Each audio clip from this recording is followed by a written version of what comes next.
All right, now for Christians, this week is referred to as Holy Week. And for members of our Jewish community, Passover begins on Wednesday.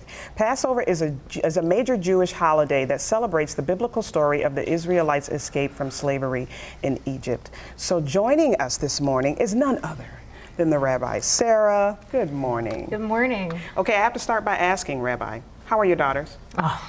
The superstars. Yes, so they had a wonderful time being here for Hanukkah, and the fame may have gone to their head a little bit. They were busy signing autographs in the cafeteria that day when they came back to school. That's awesome. Oh my Big deal, and they say hello. Oh, hello, girls. Hello. All right, so let's learn a little bit more about you, because you're doing great work, but you also have something exciting coming up. Yes, thank you. So currently I'm working with the college students at the University of Buffalo with an organization called Hillel. And this summer I'll be transitioning to work at a synagogue, Temple of Beth Tzedek in Amherst. Congratulations. Thank you. Congratulations. That's awesome. Thank you. So I was wondering, can you tell us a little bit more about Passover? Yeah, absolutely. So it's a holiday, as Mercedes correctly said, that has its origin in the Bible. And it's a way that we commemorate the liberation from slavery from Egypt and the story of the Exodus.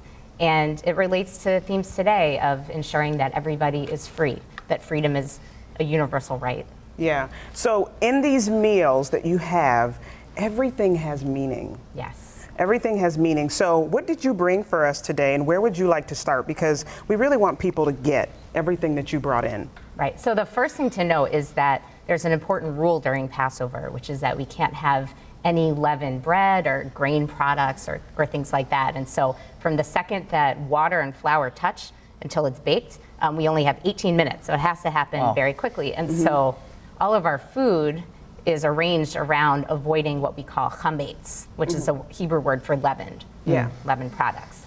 So we observe that for an entire week, not just at the Seder at the beginning. So you do have to get creative. I brought you some of the ways that we eat during the week, and starting with, you have here the matzah, which is that rectangle there on your plate. And so this is unleavened bread. So if you never put yeast into bread, this is what it would look like. It looks like a cracker. And what's the importance of unleavened bread? Because this meal is also telling a story. Yes, that's right. So when the Israelites were liberated, they had to leave Egypt very quickly before Pharaoh changed his mind and came for them. And so they made the dough, but didn't have time to rise. And so we're told that they, put it on their backs, if you can picture that, as they're fleeing.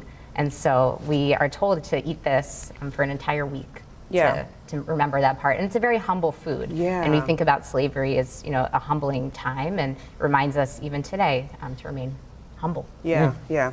What else do we have on here? So I brought you we have, in terms of the symbolic foods during the Seder, we're supposed to remember the bitterness of slavery, how bitter it was. So I brought you this lovely bright pink, is called maror. It is horseradish. There's beet juice, which helps it be a little bit sweeter, but it has a kick to it. So do you eat it by itself? So we do eat it by itself, and then we eat it, and give that a try. Woo! Yeah. All right. Okay. And then the other thing that we have next to it, this is a mixture that we call haroset, and it's apples and walnuts, and it is meant to symbolize the mortar in the bricks when the Israelites were building. And that's very sweet. Sugar and cinnamon. And then during the Seder, one of the things that we do is we actually dip the maror into the haroset because it's the sweetness that's taking away the bitterness of the slavery. You know what I love about this? Because this is something that if you're sitting around the table with kids, it makes it very easy to, is that right? Or? Yeah, absolutely. So one of the reasons why we have all these different symbols is because we're responsible for telling the story to our children. And so this makes them ask a question. And there's actually 4 specific questions that we recite during the Seder, and it's the children who recite the questions. Wow, so it that gives is us a so chance cool. to tell the story. That is so cool. And then what do we have here? Okay, so this is not so much symbolic, but just a delicious treat. So this is matzah ball soup, my personal holiday favorite. So those are dumplings that are made from matzah meal, so just ground up matzah. That is a vegetarian version, because I'm a vegetarian, so that's what I make, but most households will use chicken soup for that. So, Chef, anything you want to say about all of this?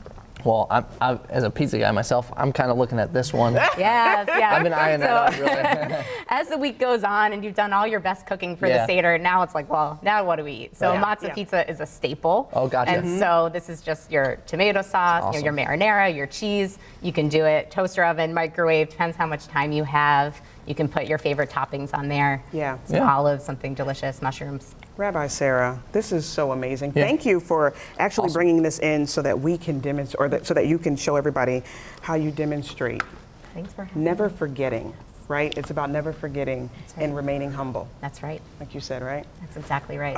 Where can people get more information?